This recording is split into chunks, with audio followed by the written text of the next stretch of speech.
Daily Words of God. It is heaven's law and earth's principle to believe in God and know God. And today, during an age when God incarnate personally does His work, is a particularly good time to know God. Satisfying God is achieved upon the foundation of understanding God's will. And to understand God's will, it is necessary to know God. This knowledge of God is the vision that a believer must have. It is the basis of man's belief in God. If man does not have this knowledge, then his belief in God is vague and lies in empty theory. Though it is the resolution of people like this to follow God, they obtain nothing.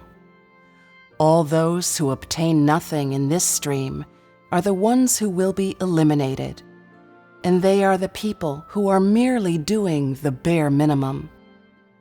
Whichever step of God's work you experience, you should be accompanied by a mighty vision.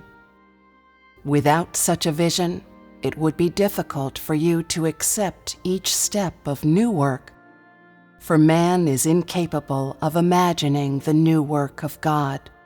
It is beyond man's conception. And so, without a shepherd to tend to man, without a shepherd to fellowship about the visions, man is incapable of accepting this new work. If man cannot receive the visions, then he cannot receive the new work of God. And if man cannot obey God's new work, then man is incapable of understanding God's will, and so his knowledge of God amounts to nothing. Before man carries out the words of God, he must know the words of God, that is, understand God's will.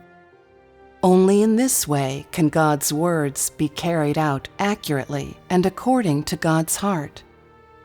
This must be possessed by everyone who seeks the truth, and is the process that must be experienced by everyone who tries to know God. The process of knowing the words of God is the process of knowing God, and also the process of knowing the work of God.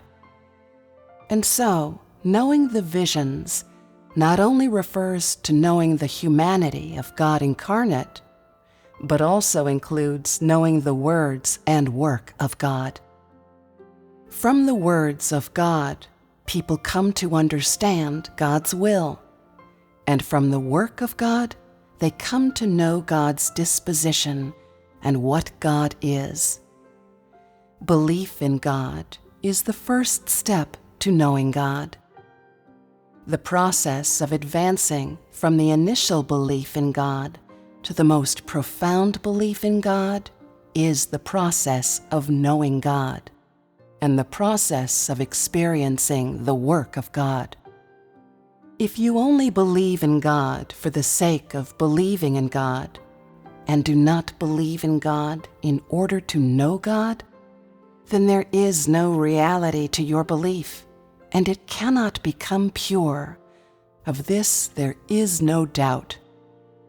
If, during the process by which he experiences God, man gradually comes to know God, then his disposition will gradually change, and his belief will become increasingly true.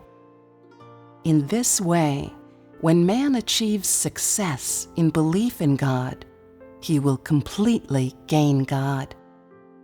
God went to such great lengths to become flesh for the second time and personally do his work, so that man would be able to know him and would be able to see him. Knowing God is the final effect to be achieved at the end of God's work. It is God's final requirement of mankind.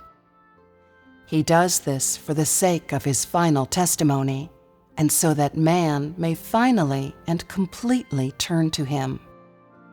Man can only love God by knowing God, and to love God, he must know God.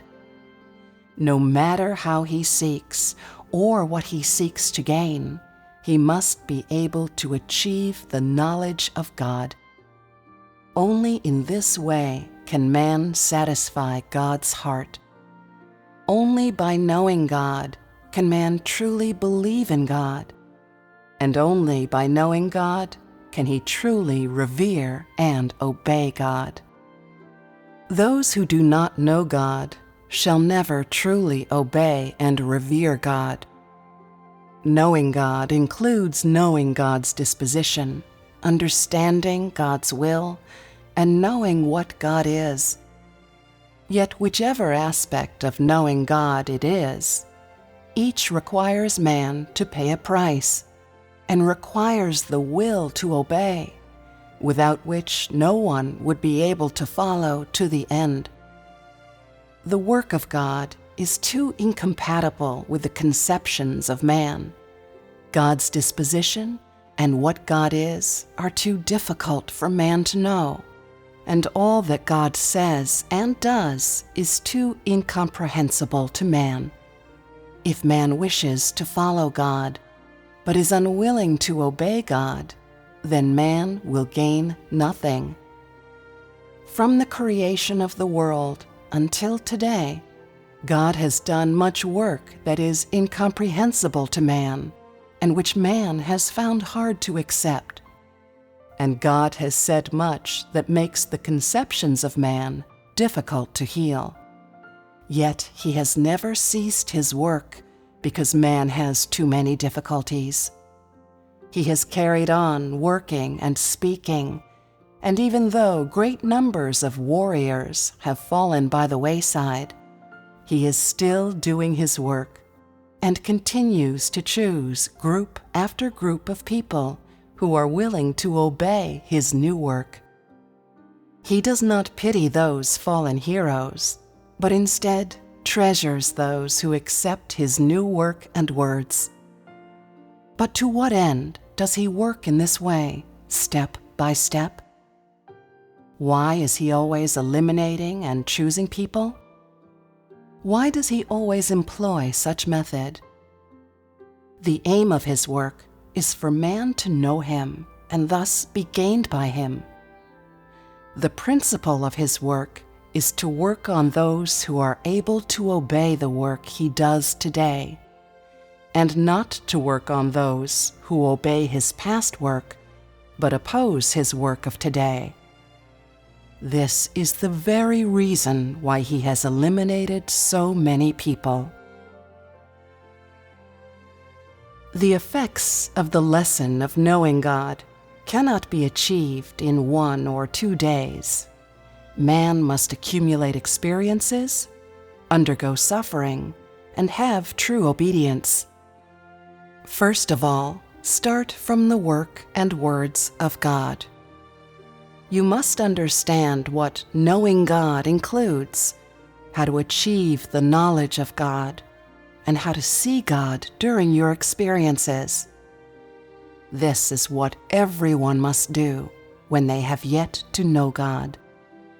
No one can grasp the work and words of God straight away, and no one can achieve a knowledge of God's entirety in a short time.